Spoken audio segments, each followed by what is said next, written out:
Iya, jadi di sesi kedua ini kita akan bicarakan tentang database, begitu. Oke? Kita ngomongin tentang database, jadi gimana sih kalau database service yang ada di AWS? Jadi sebelumnya kita udah belajar tentang EC2, kita udah belajar tentang servernya, kemudian kita udah belajar tentang storage-nya, kemudian setelah belajar server, storage, ya biasanya pertanyaan yang lainnya adalah database service itu bagaimana? Begitu. Jadi karena di AWS tuh kita itu mau coba ngajarin gitu kan, atau kita mau share, kita mau sharing bahwa di dunia industri itu ketika kita melakukan implementasi itu sebenarnya nggak bersifat monolit begitu. Kalau monolit itu kan di dalam satu komputer semua service ada di situ. Kita web server di situ, ya storage juga di situ, ya database juga di situ. Semuanya numpuk jadi satu begitu. Tapi di aplikasi yang modern, mereka itu sudah bentuknya itu terpisah-pisah atau berubah sesuai jalannya itu sesuai dengan service ya. Nantinya setelah kita udah bisa bikin ini terpisah-pisah service-nya, kita bisa masuk ke yang lebih jauh itu ada yang namanya microservices.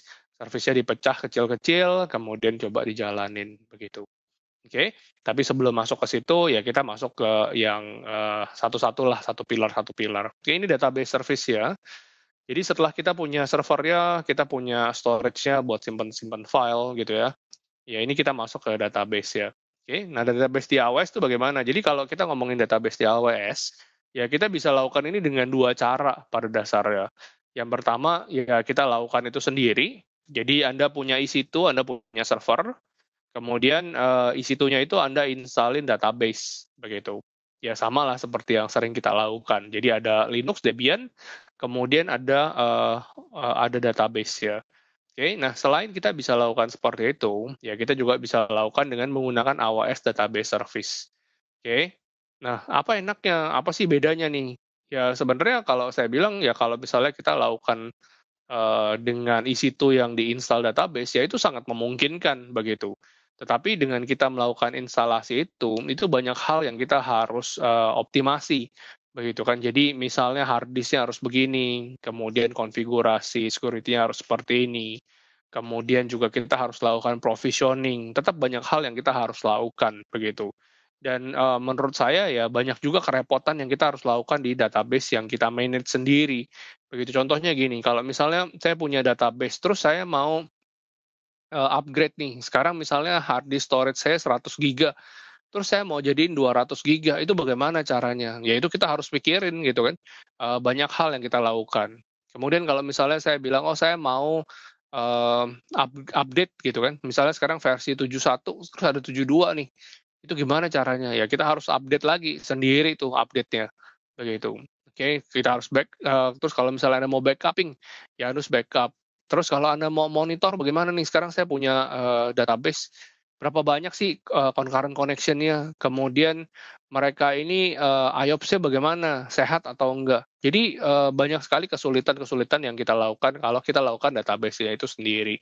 Begitu. Tapi sebenarnya ini balik lagi tergantung dari size-nya gitu ya. Kalau misalnya Anda nggak ngomongin yang gede-gede gitu ya, ya tetap Anda bisa lakukan database di EC2 begitu. Tapi kan kita kan ngomonginnya kita think big, kita maunya menjadi lebih besar gitu kan. Gimana sih perusahaan itu supaya nggak banyak masalah begitu, supaya semuanya berjalan dengan lebih lancar, dengan lebih smooth tuh bagaimana begitu. Termasuk juga ya kalau kita ngomongin scaling. Jadi kalau misalnya saya punya hard disk 100 mau jadi 200 misalnya seperti itu, masalah patch, masalah operasional dan lain-lain. Nah, makanya dari situ ya muncul ada yang namanya AWS Database Services begitu ya. Ya kalau secara implementasi ya jauh lebih mudah gitu ya. Kalau Anda mau setup, Anda mau atur, Anda mau maintain itu jauh lebih gampang begitu. Kemudian high availability juga lebih tinggi. Kemudian performance juga jelas-jelas lebih tinggi. Nah, kemudian kalau kita ngomongin tentang database service yang ada di AWS tuh ada apa aja sih sebenarnya? Jadi database service yang ada di AWS tuh ada cukup banyak. Ada Amazon RDS, kemudian ada Amazon Aurora, kemudian ada DynamoDB, ada Redshift, dan lain-lain begitu. Nah, nanti kita coba bahas nih sedikit-sedikit di slide setelah ini. Nah, sebelum kita ngomongin ke database, jadi sebenarnya ini adalah pengetahuan umum. Ya, kita harus tahu dulu nih, kalau sebenarnya database itu ada jenisnya gitu, bukannya cuma SQL, MySQL, Postgre gitu ya. Jadi sebenarnya database ini ada dua. Kalau secara kategori, dua modelnya itu ada dua.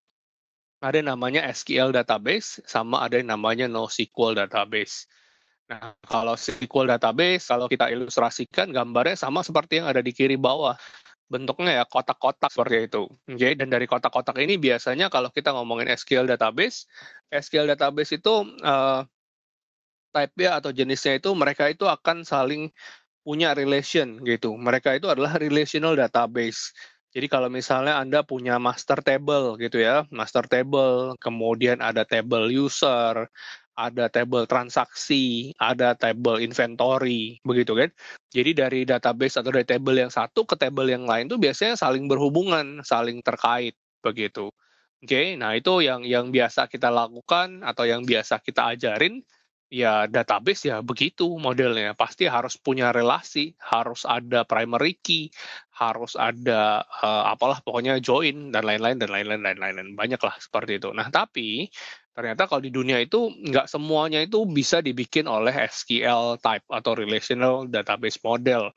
Contohnya apa? Misalnya gini, kalau misalnya kita ngomongin sosial media begitu ya. Sosial media tahu ya, sosial media. Bukan Friendster ya, bukan Friendster. Jadi sosial media tuh ya kalau Friendster itu mungkin udah jadul banget. Gitu ya, sosial media kalau sekarang ada Facebook.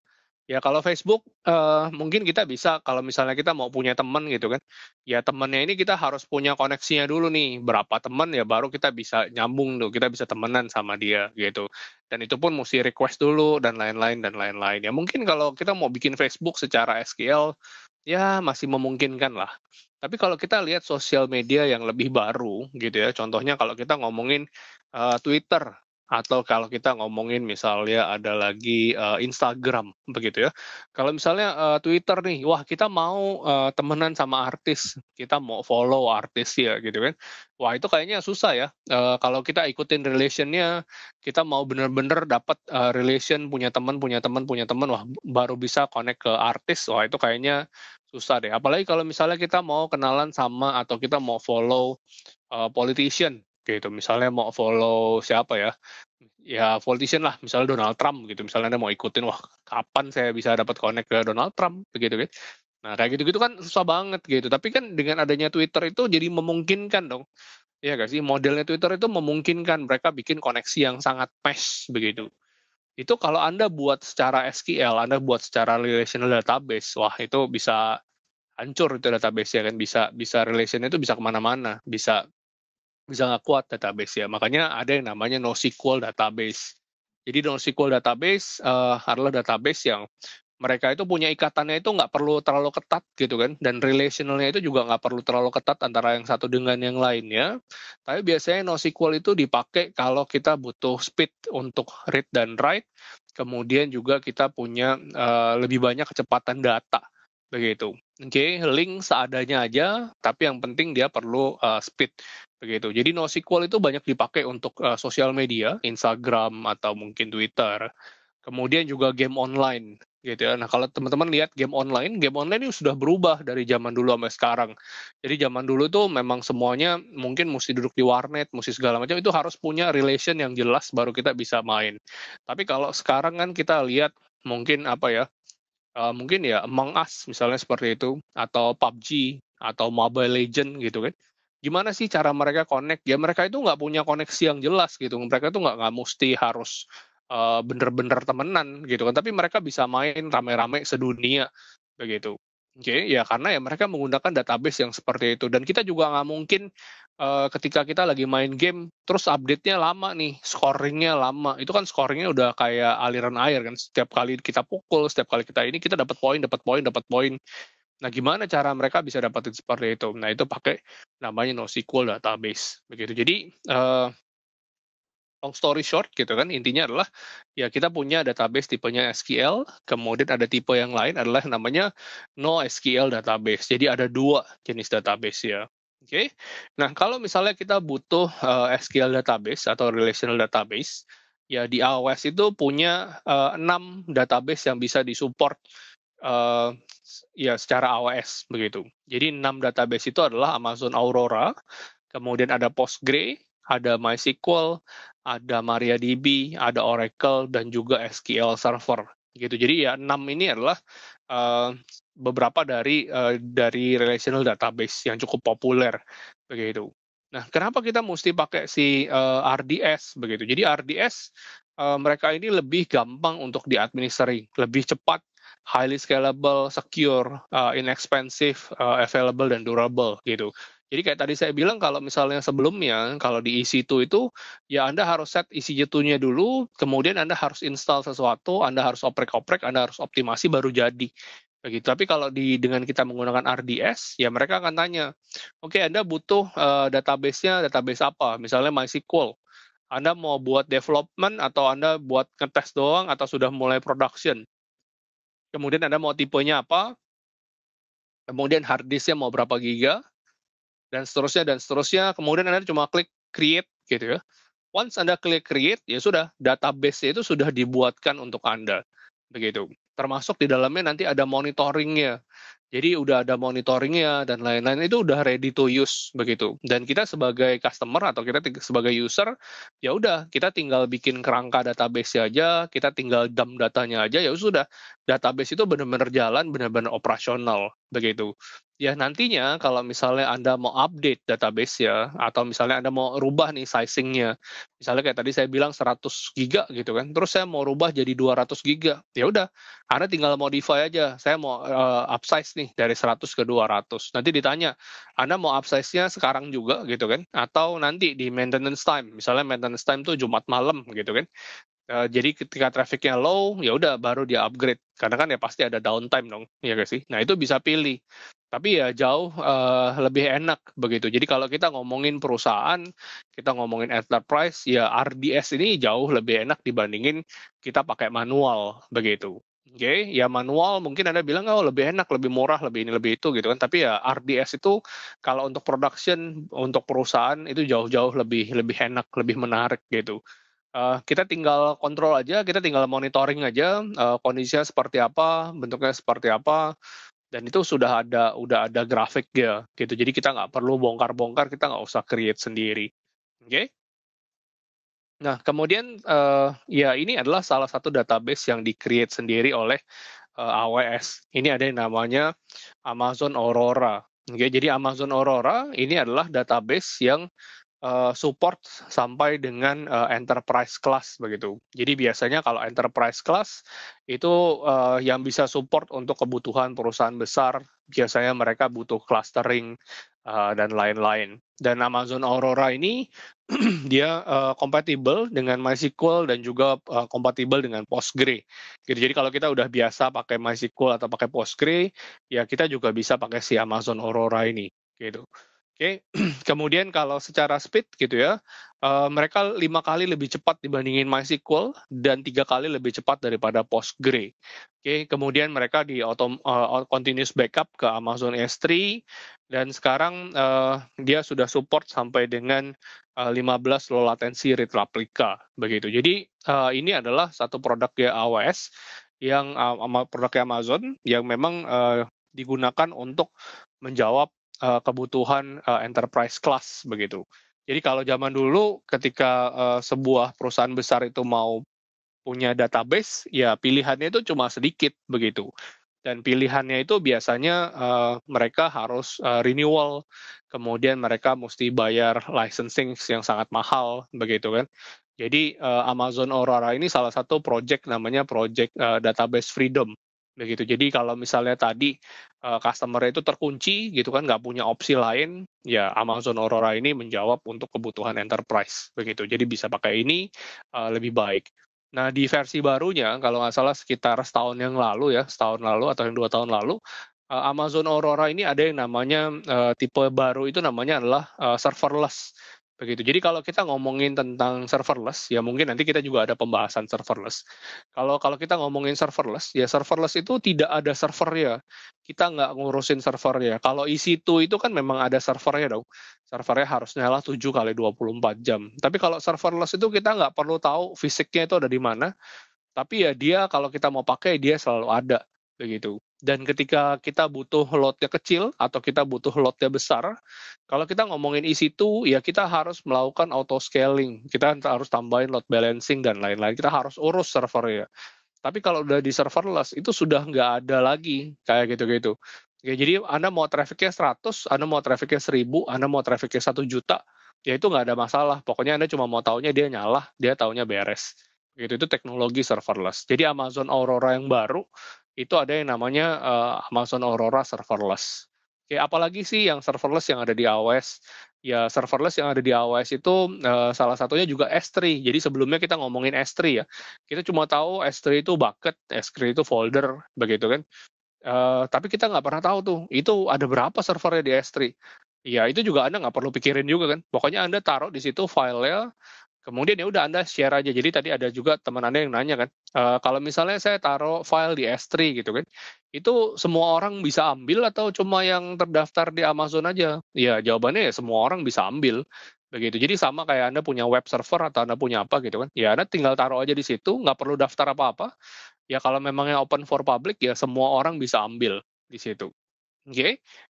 Nah, kalau yang menarik adalah ya kalau misalnya Anda 1.000 orang yang ngambil, 1 juta orang yang ngambil, ya udah tadi kan kalau Anda lihat di setting S3 kita nggak ada setting dia mau berapa besar kan. Dia hanya pay per use. Anda pakai Anda bayar, kalau Anda nggak pakai ya udah Anda nggak bayar. Misalnya seperti itu. Ya Anda cuma bayar storage-nya aja. Oke. Jadi itu adalah Amazon Aurora. Ini yang menarik ya. Jadi kalau kita mau punya relational database, RDS gitu ya, relational database, selain kita pakai MySQL atau kita pakai Postgre, ya kita juga bisa ada satu opsi namanya adalah Amazon Aurora, begitu. Oke, kemudian ini ada yang namanya DynamoDB. Ya, DynamoDB ini adalah salah satu jenis database yang sifatnya NoSQL, begitu. Jadi kalau di awal tadi dibicarakan ada SQL, NoSQL, oke, mungkin kita lebih familiar ke SQL model database. Ada juga yang NoSQL database, sebenarnya juga ada yang generic juga. Mungkin kalau teman-teman pernah dengar ada yang namanya MongoDB. Ya, ada namanya MongoDB, ada namanya RazorDB. Nah, itu type-nya adalah NoSQL database. Nah, kalau di Amazon, NoSQL database itu kita menggunakan yang namanya Amazon DynamoDB.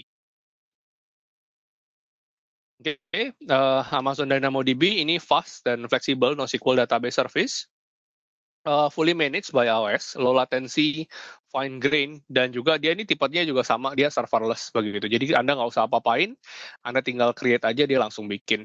Oke, nah si use case-nya buat apa sih seperti ini? Jadi dia bilang serverless web application, microservices, mobile backend, gaming, IoT dan lain-lain begitu. Jadi sekarang ya udah cukup banyak orang yang pakai sifatnya NoSQL. Jadi kayak tadi saya bilang kalau gaming, mobile gaming gitu kan, nah itu udah nggak pakai SQL lagi. Banyak kan yang pakainya namanya NoSQL database. Kemudian juga ada yang namanya IoT, Internet of Things, begitu ya. Ke depan mungkin di tahun 2021, saya juga nanti akan ajakin lagi, saya akan undang juga teman-teman yang punya ketertarikan di dunia IoT. Begitu, itu juga cukup menarik. Sekarang saya lagi bikin kontennya, bukan YouTube ya. Saya lagi bikin kontennya.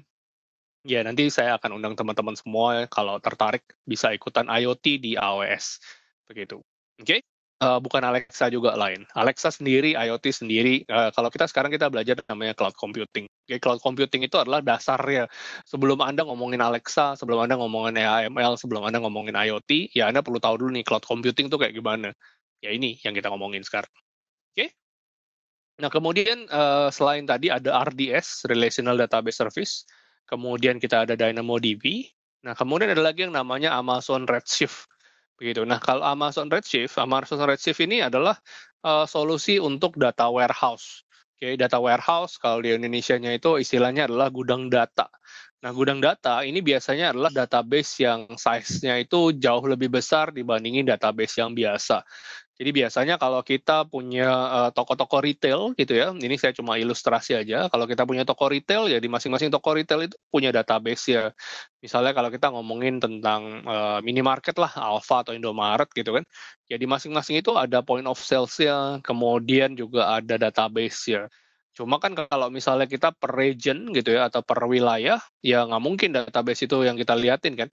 Pasti data-data yang ada di titiknya itu, yang ada di minimarketnya, pasti harus dikonsolidasikan ke database yang lebih besar. begitu. Nah, database yang lebih besar itu, kadang kita bilang itu namanya adalah data warehouse, begitu. Data atau gudang data yang size-nya lebih besar. Kemudian apa sih yang bisa dilakukan di situ? Ya, yang dilakukan di situ adalah, ya kita bisa menggunakan kita bisa melakukan analitik di situ. Jadi kita lakukan analitik, kita bisa melakukan, lihat nih, kita bisa lihat datanya seperti apa, trennya seperti apa, kemudian siapa sih yang paling banyak jual, barang apa yang paling banyak dijual. Nah, itu kita bisa pakai namanya, Amazon Redshift. Jadi solusi AWS untuk, data warehouse namanya adalah, Amazon Redshift Service ya, oke? Nah, kemudian ini ada satu lagi, ada yang namanya AWS Database Migration Service.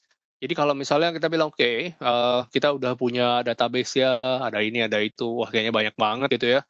Terus bagaimana cara saya pindahin datanya gitu? Ya sebenarnya kalau misalnya kita ngomong, database-nya kecil gitu ya, database-nya nggak terlalu besar, ya udah saya bisa dump aja gitu kan. Saya dump dari database yang saya punya, kemudian saya copy ke AWS, kemudian saya dump lagi di situ, saya masukin ke situ. Ya kalau memangnya kecil gitu kan, ya masih memungkinkan kita dump-dump gitu. Tapi kalau misalnya saya bilang nih database-nya ada 500 giga misalnya, atau database-nya ada 1 tera, waduh gimana ya, repot juga ya kalau kayak gitu kita mesti ngedump, mesti naikin lagi. Kemudian ya mungkin challenge yang lebih menarik adalah, wah ini database-nya aktif sebenarnya. Database-nya aktif, saya cuma mau backup aja atau saya mau migration nih, saya mau pindahin. Begitu. Wah, kalau aktif saya mau ngedam-ngedam gitu ya lama, begitu ya. Jadi di AWS itu juga punya ada yang namanya database migration service. Ya, jadi dengan kita menggunakan tools database migration service, ya tools ini kita bisa bantu untuk melakukan migration begitu. Entah itu dari on-prem ataupun dari cloud. Jadi kalau misalnya Anda mau rubah, oh tapi itu beda. Ya biasanya dari on-prem. Jadi dari database yang kita punya, ya kita bisa pindahin ke Amazon RDS atau kita bisa ke Amazon, Aurora, begitu. Oke? Iya, sampai sini mungkin ada yang mau ditanya dulu dari teman-teman sekalian? Kalau mau ditanya silakan sama seperti biasa, kita bisa lewat WhatsApp atau kita bisa lewat, chat.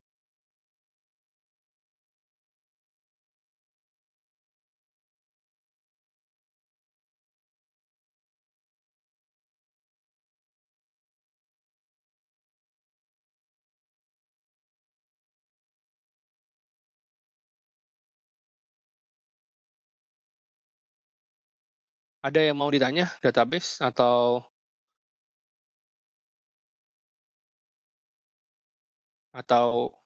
habis makan ngantuk?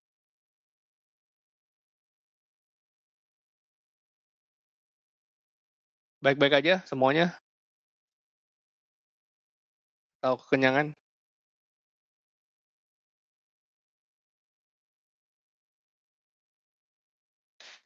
Demo lagi ya? Oh iya, boleh boleh, saya demo. Iya, jadi abis ini, mungkin sekitar jam 2 atau kurang dari jam 2, ya kita mau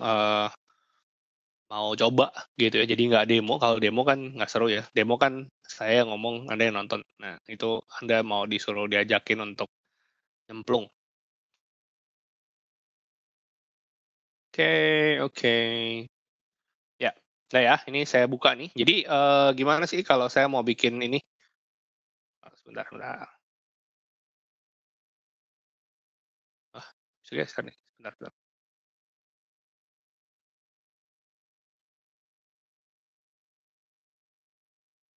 Oke, sebentar, saya buka dulu ya ininya ya. Iya iya. Ya, contoh soalnya nanti setelah ini. Jadi ini saya contohin dulu, saya contohin yang nggak ada isinya, nah nanti Anda main yang ada isinya ya. Bisa bisa. Ini.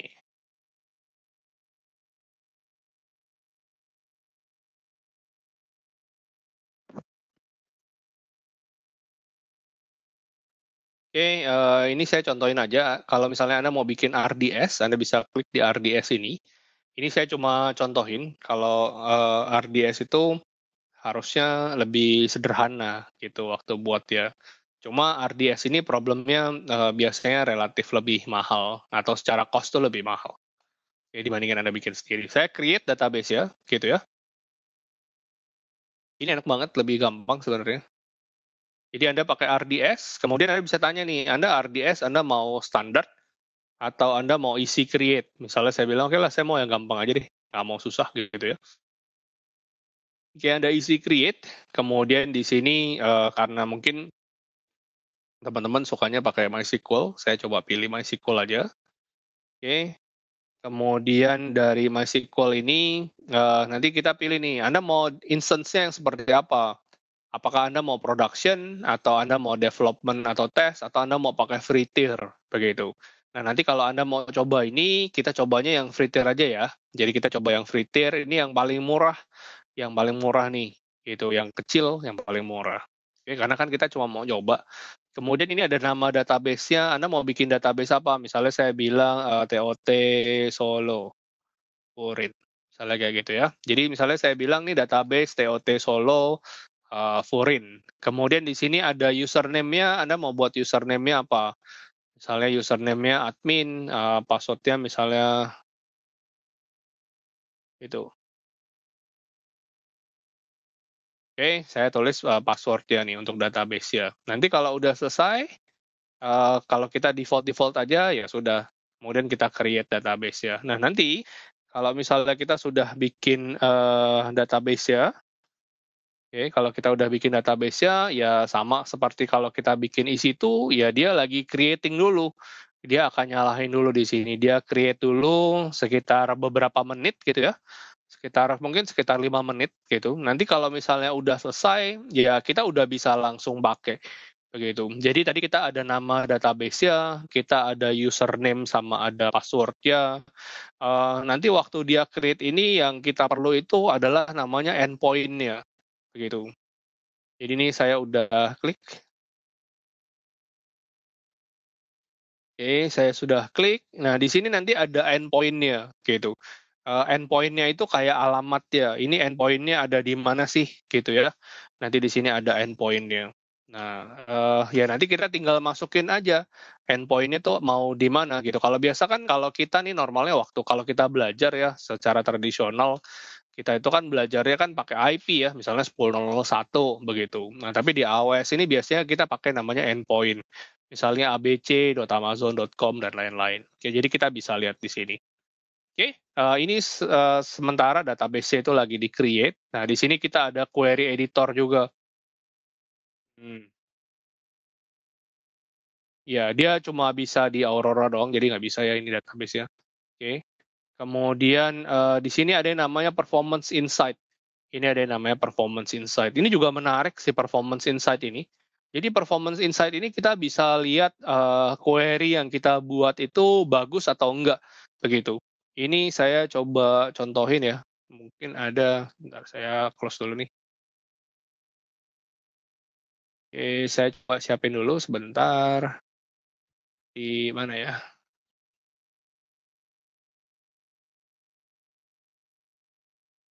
Ya, ini mungkin bisa di sini nih. Ya ini ada Performance Insight gitu ya. Cuma ini mungkin nggak ada suaranya nih di tempat Anda. Nggak usah ada suara juga. Ya, jadi ini ada Performance Insight. Ini saya contohin Performance Insight. Nah, biasanya kalau kalau kita punya database, ini video ya, ini video. Jadi kalau kita punya database, jadi database itu biasanya nanti kita akan muncul seperti ini, gitu. Oke, kalau misalnya database-nya itu baru start gitu ya, database-nya baru start, ya pasti CPU-nya kosong gitu. CPU-nya kosong, kemudian current activity-nya juga kosong, nggak ada sessions-nya begitu. Tapi kadang-kadang kita expect ya udah, ini ketika kita nyalahin, terus kita mau lihat nih, ini sebenarnya ada apa sih begitu. Nah, kalau misalnya kita bikin ini untuk misalnya untuk flash sale gitu ya, ya mereka itu bisa bilang, wah ini flash sale-nya ini ngaco nih, gitu kan. Flash sale-nya ini kayaknya banyak deh orang yang mau beli di flash sale-nya ini. Makanya ini kalau kita lihat nih CPU-nya 99% nih, ini penuh database-nya, semua orang lagi transaksi. Ya mungkin benar, mungkin juga nggak benar gitu. Karena kalau kita lihat di sebelah kanannya, current activity-nya itu 0, 2,51 session. Artinya cuma ada 3 session doang gitu ya. 3 session, tapi database-nya itu 99%. Begitu. Berarti sebenarnya ada yang salah. Ini bukan karena traffic-nya banyak. Karena kan kalau misalnya Anda bikin misalnya pendaftaran online atau Anda bikinnya flash sale atau ujian online.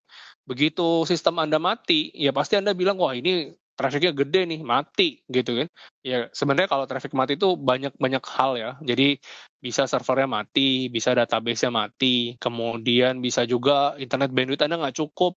Mungkin bisa juga routernya Anda yang mati gitu kan. Jadi kalau router trafficnya kepenuhan kan routernya mati. Jadi yang bisa menyebabkan kematian tuh banyak hal begitu. Oke, tapi kalau di sini kita ngomongin database, kalau kita lihat seperti ini, wah ini 99%, tapi sebenarnya current activity-nya itu cuma 2,51 session, cuma ada 3 session doang, begitu. Jadi ini nggak normal, ini bukan database-nya rame, tapi ada something wrong, begitu kan. Nah, something wrong-nya ini gimana cara ngelihatnya, gitu ya. Kalau kita kan nggak mungkin dong, masa kita oprek-oprek di database ya, masa kita liatin log-nya, kan kalau lagi traffic gini nggak bisa dilihat lah traffic-nya. Kita mau lihat codingnya juga nggak bisa. Nah, dulu kalau kita mengalami hal seperti ini, itu biasanya kita tanya ke support-nya, support, saya perlu buka case gitu kan. Saya punya problem seperti ini. Ini kayaknya CPU-nya gede, apa sih yang bisa kita lakukan? Oke. Jadi dulu ini benar-benar sangat depend ke support-nya AWS begitu. Tapi sekarang ini sudah dikasih ke AWS ya, udah dikasih ke semua customer AWS. Ini namanya adalah performance insight begitu. Jadi nggak usah kontak-kontak si customer-nya lagi, ini udah dikasih ke nggak usah tanya ke customer service, ini sudah langsung udah ada tools-nya namanya Performance Insight. Oke, kita cuma perlu activate atau kita perlu install dari awal. Nah, ini kita lihat ya, nih saya cepetin aja. Nah, di sini ya, eh, nah, ini kalau Anda lihat performance insight itu adanya di sebelah kiri. Jadi kalau misalnya kita punya RDS gitu ya, tadi ada database-nya, di sebelah kiri ini ada performance insight. Anda bisa klik performance insight-nya. Nah, nanti dari sini kita bisa lihat nih kalau diklik ya. Nah, dia akan diklik, dia bentuknya seperti ini gitu. Jadi kita bisa lihat nih, ini waktu database-nya dijalanin gitu ya, ini bentuknya seperti ini gitu ya. Lagi jalan, terus ada traffic-nya. Terus nanti dilihat nih di bagian bawah, wah ini ada traffic-nya gede banget ya. Tiba-tiba ada transaksi nih, gede nih. Klik gitu ya, dia akan melonjak ke atas gitu. Dan bahkan kalau kita lihat lebih real time lagi, wah real time-nya itu lebih tinggi lagi nih. Ini yang menyebabkan sampai dengan 99% begitu. Jadi sangat menarik ya, kita bisa lihat gitu. Nah, nanti dari sini kita bisa lihat nih, kita bisa klik ke database-nya ini, kita bisa lihat sebenarnya ada apa sih di situ. Ini perintah apa yang makan resource paling banyak. Jadi kalau di sebelah kanannya kita bisa klik, nanti kita bisa lihat nih SQL statement-nya apa sih. Nah, di sini kan kita kelihatan nih. Ini ada jam-nya, kemudian ini ada traffic-nya, kemudian di sini ada SQL statement-nya. Oke, nah dari SQL statement ini kita bisa lihat nih sebenarnya. Nah, kayak gini ya. Nah, kayak gitu. Jadi di sini ada SQL statement-nya, kita bisa klik SQL statement-nya, nanti kita bisa lihat SQL statement-nya apa sih, query apa yang menyebabkan ini terjadi problem, begitu. Jadi kenapa sih dia ada problem? Dan ya nanti dari sini kita bisa kasih lihat ke developer ya, Mas developer, ya ini nih di bagian query ini kan ada masalah, begitu. Bisa tolong dilihat nggak? Jadi walaupun kita nggak sentuh langsung ke database ya, dan kita nggak ngerti codingnya, karena kan kita kan tadi, misalnya saya cuma sebagai adminnya doang, saya nggak bisa coding, saya nggak tahu database gitu kan. Ya udah, kita coba lihat nih. Nah, tapi kita bisa kasih lihat nih query-nya, ya nanti developer-nya yang bisa lihat. Sebenarnya problemnya apa sih? Oh, mungkin ini ada looping. Atau mungkin juga kita bisa bikin query-nya itu lebih bagus, bisa nggak sih? Gimana caranya supaya query-nya itu lebih optimal, supaya query-nya itu nggak makan resource yang banyak. Caranya gimana sih? Apakah mungkin query-nya sepotong-sepotong, atau entahlah bagaimana caranya supaya ya makan prosesnya itu lebih sedikit, begitu. Oke, dan ini juga dulu ini beberapa kali ini terjadi gitu ya. Jadi bukan cuma sekolahan, kadang-kadang ya ada e-commerce juga yang mengalami hal ini juga. Kemudian ada juga universitas yang di Indonesia yang cukup besar yang mengalami seperti ini juga, begitu. Tapi ya ini sekali lagi ini sangat menarik. Ini bisa Anda pakai untuk melakukan troubleshooting atau Anda juga bisa pakai ini untuk melakukan optimasi. Jadi ketika kita traffic-nya gede, ya kita bisa lihat sebenarnya bagaimana sih cara optimasi si SQL query-nya dan lain-lain dan lain-lain begitu. Jadi ya ini kita bisa pakai untuk optimize performance kita. Dan kalau Anda pakai EC2 yang ada database ya, Anda install sendiri, ya itu kita nggak bisa jalanin si performance insight ini. Ini hanya bisa dipakainya kalau Anda pakai manage database service, RDS, atau Anda pakainya Aurora, atau Anda pakai NoSQL mungkin juga masih bisa. Oke, jadi di sini bisa dilihat, dan ini menurut saya ini cukup menarik. Begitu. Oke?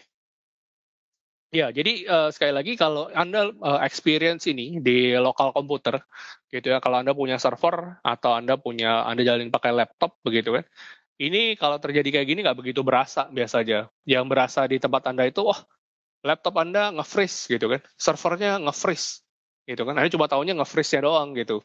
Anda taunya itu freeze, tapi Anda tuh nggak tahu sebenarnya freeze-nya kenapa ya, gitu kan. Oh, mungkin nih freeze nih. Ya pasti Anda kalau kalau Anda lagi punya acara yang besar gitu kan, Anda pasti akan bilang, wah ini pasti flash sale ini lagi rame banget nih, 10 juta customer gitu kan.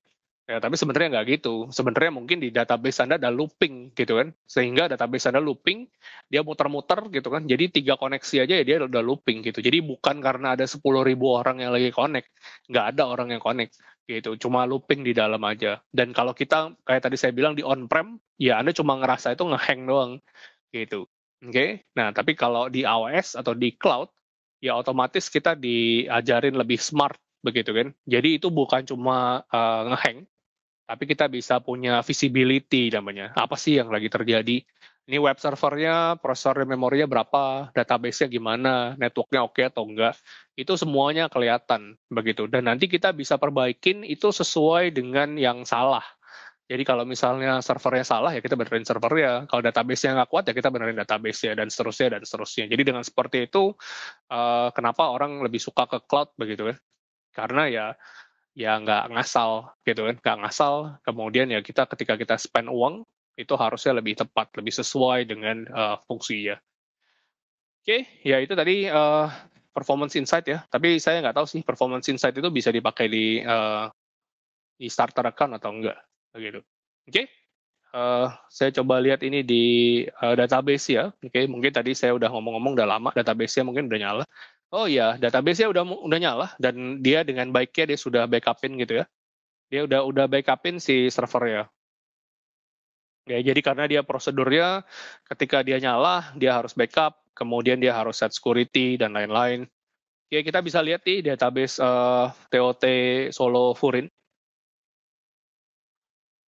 Oke. Nah, kita buat seperti ini. Nah, di sini nanti ada endpoint-nya nih, teman-teman. Jadi kalau misalnya teman-teman mau lihat gimana sih cara connect-nya gitu. Karena kan kalau biasa ya kita server kita sendiri ya kita bisa connect gitu kan. Kalau ini server di AWS gimana connect-nya? Ya connect-nya seperti itu. Jadi teman-teman tadi punya nama database-nya, punya user-nya, punya database-nya, punya user-nya, punya password-nya. Kemudian kalau biasa teman-teman masukinnya IP 10.0.1 misalnya kayak gitu. Nah sekarang Anda masukin tuh endpoint gitu. Jadi ini ada namanya. Tinggal di copy paste saja gitu ya. dbtot bla bla bla bla. Yang Anda copy di situ. Ya udah. Jadi nanti dengan seperti itu Anda bisa connect ke database-nya. Begitu. Oke, nanti kalau udah connect bagaimana? Ya udah, ya sama aja kayak Anda punya database baru. Terus Anda mau ngapain? Ya misalnya Anda mau bikin table-nya, Anda mau bikin structure-nya, dan lain-lain gitu. Udah lakukan aja seperti yang biasa Anda lakukan, cuma bedanya sekarang database-nya udah dibikinin begitu. Oke, nanti di sini kalau misalnya teman-teman udah lihat, udah coba gitu ya, nanti bisa dilihat di sini ada monitoring-nya. Gitu. Ini monitoring-nya juga cantik ya. Nah, kayak gitu loh. Gitu. Ini fungsinya atau monitoring ini biasanya kita pakainya namanya di CloudWatch gitu ya. CloudWatch itu adalah satu monitoring tools yang ada di AWS. Uh, tapi kalau kalau ini nggak ada di CloudWatch ya, karena ini kan ada di mana? Ada di database ya. Tapi kalau Anda mau lihat di CloudWatch juga bisa. Jadi per database, di sini Anda bisa lihat CPU utilization-nya berapa sih, gitu ya. Karena dia baru mulai, terus dia nggak ada yang pakai ya dia turun. Gitu kan. Database connection-nya berapa? Oh ya nggak ada. Terus storage-nya masih gede. Ada write IOPS, ada read write, ada memori. Oke ya, jadi cukup menarik gitu. Jadi once Anda create, dia langsung udah ada semuanya gitu. Di sini ada log dan event ya, Anda bisa lihat nih logging ya, begitu ya. Mereka ngapain aja. Jadi menurut saya sih ya menarik ya kalau Anda punya seperti ini dibandingin Anda buat sendiri, ini jauh lebih menarik gitu. Jadi Anda tinggal create, klik gitu kan, terus dia langsung create. Ya sisanya adalah ya kita tinggal pakai aja gitu. Kita tinggal pakai dan kita tinggal monitoring. Nah ini kenapa di dunia startup gitu ya, di dunia startup juga kita banyak startup yang menggunakan AWS misalnya. Oke, ya karena gini, kalau kalau dulu itu jadi kalau kalau dulu kita itu kalau kita mau bikin satu usaha, ya kita tuh banyak ngurusin tentang technical ya, gitu kan. Technical problemnya itu banyak banget, begitu. Tapi dengan kita punya dunia cloud, dengan kita bisa empowering di cloud itu jadi jauh lebih simpel, gitu kan. Anda mau ngapa-ngapain, ya udah cepet, gitu kan. Database, Anda nggak usah keringetan, gitu kan. Anda klik, Anda tungguin 5 menit, Anda bikin copy, Anda balik lagi, udah selesai database ya. Oke, sisanya ya tinggal gimana sih bikin program yang bagus begitu. Jadi kita fokus ke bikin aplikasi yang bagus, kemudian ya kita tinggal fokus ke jualan sebenarnya. Jadi startup itu kan perlu konsep, perlu jualan kan. Bagaimana sih cara jualannya, bagaimana sih cara jualan bisnisnya itu seperti apa. Technicalnya ya pasti bikin aplikasi. Tapi kalau yang di technical untuk install-install, untuk konfigurasi, ya itu bisa jauh lebih cepat gitu. Kalau dulu butuh berminggu-minggu, berhari-hari berminggu-minggu, sekarang 5 menit, 5 menit, 5 menit semua udah jadi. Semua udah ready, udah tinggal pakai, kita tinggal monitoring, kita tinggal lihat aja kita kurangnya apa, kita mau nambah di mana, udah cuma seperti itu.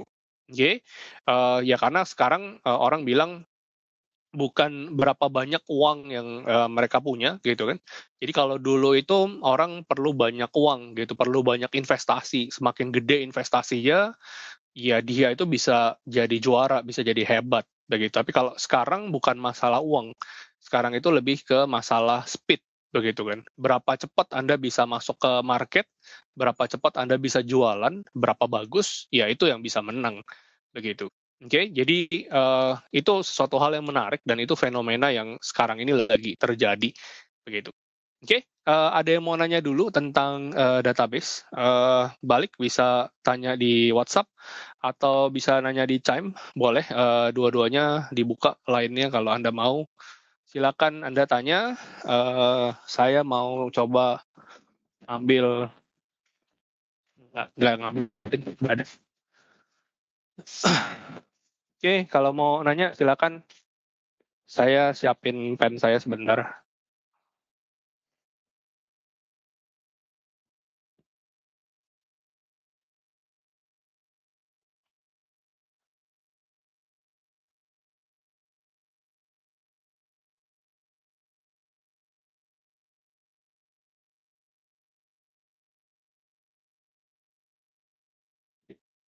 Oke, ada yang mau nanya? Silakan kalau mau nanya.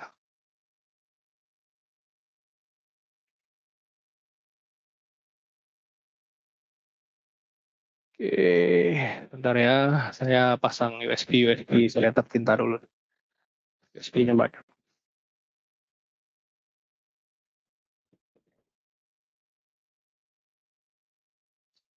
Iya, setelah kita udah buat database-nya selesai, buat tabel dan strukturnya di mana? Ya, seperti biasanya Anda buat ya. Anda buatnya di mana ya? Anda buat di situ. Tapi nggak apa-apa. Setelah ini kita sudah mempersiapkan sebuah mainan yang kita bisa main sama-sama. Mudah-mudahan ya. Oke, oke. Saya. Oke. Bluescape. Oke, saya buka dulu ya.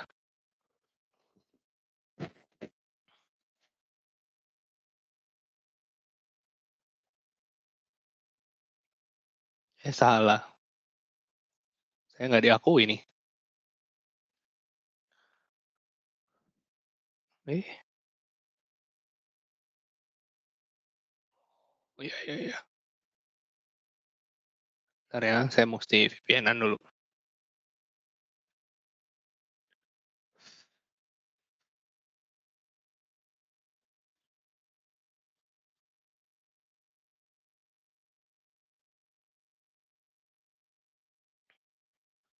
Oke, sebentar. Saya mesti VPN dulu.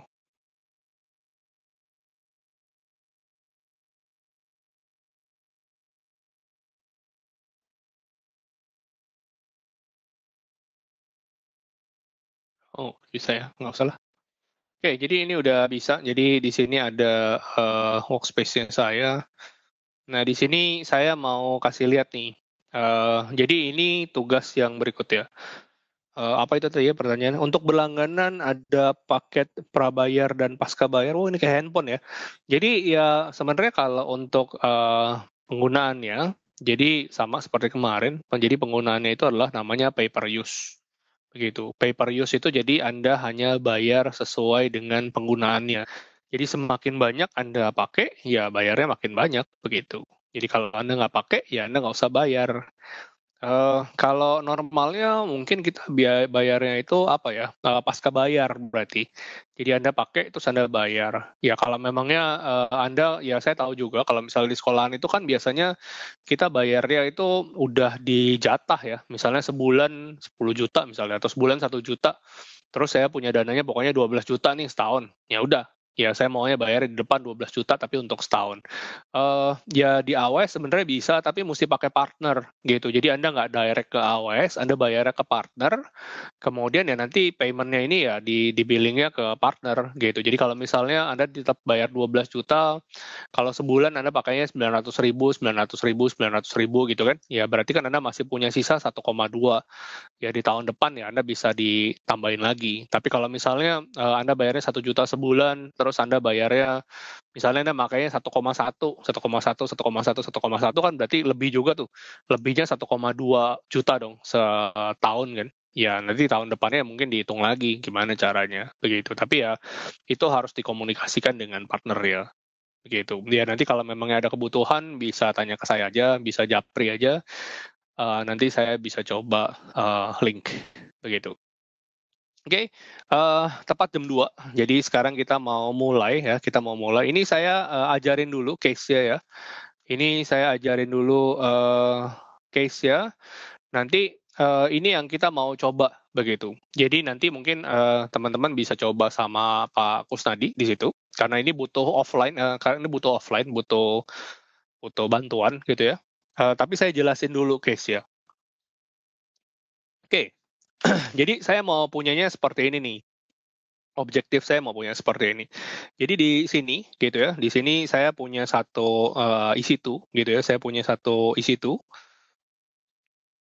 Nah, EC2-nya ini kan harus punya web server dong ya. Biasa kan kita kan install web server atau apa gitu kan. Nah, misalnya ya di EC2 ini saya itu mau isi cuma nama sama kota doang. Jadi di sini sudah ada kayak udah ada apa namanya? Harusnya ada halaman ya, kalau nggak salah index.php gitu ya. Nah di sini nanti ketika Anda akses gitu ya, nanti dia langsung kebuka nih.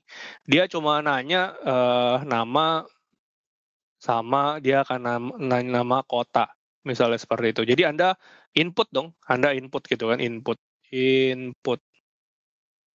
Oke, Anda input nama sama kota, begitu. Jadi kalau misalnya Anda ada di luar sini, gitu ya. Ya di sini nanti Anda akses ke misalnya IP-nya ya 10, 123 atau berapalah, tapi ini biasanya mungkin ini admin lah ya. Oke, misalnya kalau adminnya akses ke sini, ya dia harus input nih nama sama kota. Itu yang simple aja lah, nama sama kota. Oke, nah nanti kalau kita punya nama dan kota, kalau kita punya aplikasi, pasti di sini ada database-nya dong, ya nggak sih? Supaya keren di sini ada database-nya. Nah, harusnya nih kalau database-nya kita pakainya MySQL aja. MySQL, jangan gede-gede ya MySQL ya. MySQL-nya Tito aja nih. MySQL Tito Micro. Oke, jadi kita pakai MySQL Tito Micro supaya hidup kita tenang, budgetnya nggak kebuang banyak. Oke, nah terus jadi nanti kalau misalnya dia udah selesai, dia sudah input, ya dia inputnya masuknya ke sini, cuk gitu ya, dia masuk ke sini. Oke. Nah, tapi nanti kalau kita mau lihat resultnya itu saya maunya nggak di sini. Resultnya nanti kita bikin aja satu server lagi di sini, gitu ya. Nah, di sini interface-nya nih. Jadi kalau misalnya di sini biasanya kalau gambarnya ini ada awannya, ada internet gitu kan. Jadi nanti usernya akan lihatnya dari website yang ini. Ini user.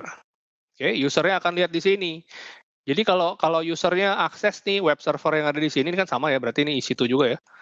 EC2 juga, kalau misalnya si usernya akses ke sini, oh dia bisa lihat dong, tadi adminnya inputnya nama apa sih? Misalnya Furin Jakarta, Pak Kusmadi Malang, ini apa, ini apa, ini apa, ini apa. Ya itu ngambilnya pasti dari sini dong. Dia akan query ke database, kemudian ya keluar hasilnya. Entah itu mungkin hasilnya 10 hasil terakhir atau 5 hasil terakhir, yang nggak tahu lah. Tapi tadi kalau nggak salah Pak Kusnadi udah siapin code-nya ya. Jadi harusnya di sini ada code-nya, code untuk input. Nah, di sini harusnya ada code-nya, code untuk output ya, gitu. Oke, kenapa sih kita bikinnya seperti itu? Jadi ya supaya sebenarnya kita nggak inputnya berada di dalam satu server ya, kita nggak mau kayak gitu. Kita maunya yang input ya input, yang output ya output gitu.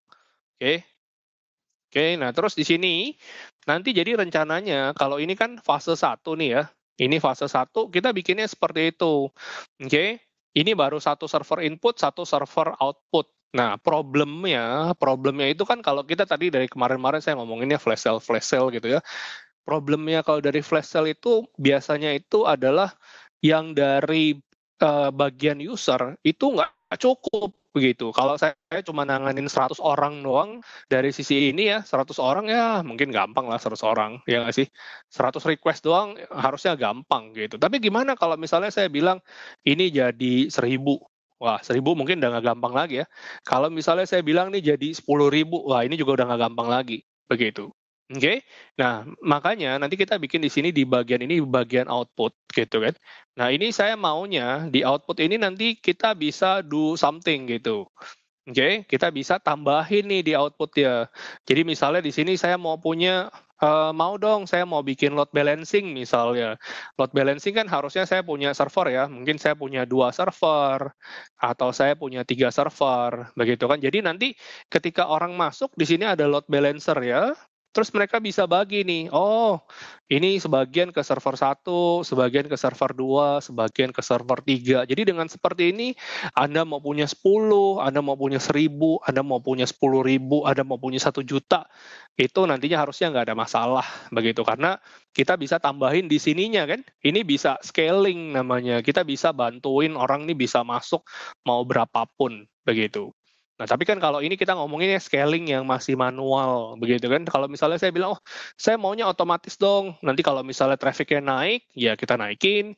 Kalau traffic-nya turun ya dia turunin gitu, nggak usah 3 atau 5 terus-terusan, itu kan jadi kayak on-prem kan. Oh ya bisa, nanti berarti kita belajar di step berikutnya gitu. Di step berikutnya itu ya di sini sama nih infrastrukturnya seperti ini. Cuma di nomor 3 di sini kita tambahin ada yang namanya auto scaling gitu. Ya nggak? Jadi yang pertama satu yang biasa dulu, kemudian kita bisa tambahin dia untuk load balancing supaya bisa nanganin traffic yang cukup banyak. Kemudian ya kalau kita mau otomatis dia naik turun, ya kita bisa tambahin auto scaling. Tapi sebelum kita ngomongin kedua, kita ngomongin ketiga, ya kita ngomongin yang satu dulu, ya nggak? Yang kuning dulu dong, kita jalanin dulu ini yang kuning gitu kan, Anda rasain dulu, oh kira-kira kalau saya punya aplikasi seperti ini, kemudian nih oh database nih kalau tadi kan didemoin kayaknya klik-klik aja gitu kan, ada endpoint-nya, gimana sih saya connect-nya nih dari server yang saya punya ke database nih gimana connect-nya ya? Itu kan kalau diomongin doang, didemoin doang nggak seru ya, teman-teman juga pasti nggak tahu lah. Nah, tapi dengan kita coba main game, nggak main game sih, main kayak gini gitu kan, ini kan pasti teman-teman lebih punya looks and feel gitu. Jadi nggak cuma nggak ngomong doang, nah dicoba nih, begitu. Dicoba, kita bikin topologinya seperti ini sangat sederhana dan ini implementable gitu kan. Jadi ke depannya ya teman-teman tetap bisa bikin seperti ini dengan size, dengan modifikasi yang beda-beda, begitu. Oke, sampai di sini jelas nih. Kalau nggak jelas mungkin bisa pakai kacamatanya dulu. Ya, jadi so far harusnya cukup indah ya, cukup oke. Ya, jadi ini yang kita mau coba. Ini yang kita mau coba. Jadi waktunya itu dari jam 2, walaupun udah lewat, jam 2 sampai jam 3. begitu. Tadi source code-nya itu sudah dikasih gitu ya, mungkin bisa minta ke Pak Kusmadi juga gitu. Ya kita mau jalanin seperti ini. Oke, ngerti ya sampai sini? Udah ada yang mau ditanya dulu? Silakan di grup WhatsApp. Ada yang mau ditanya dulu? Sudah jelas? Sudah siap? Pak Kusmadi, udah siap Pak? Saya tanya pawangnya nih. Oke.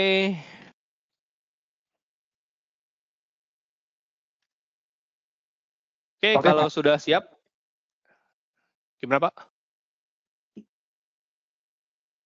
Oke, saya stop dulu recording ya.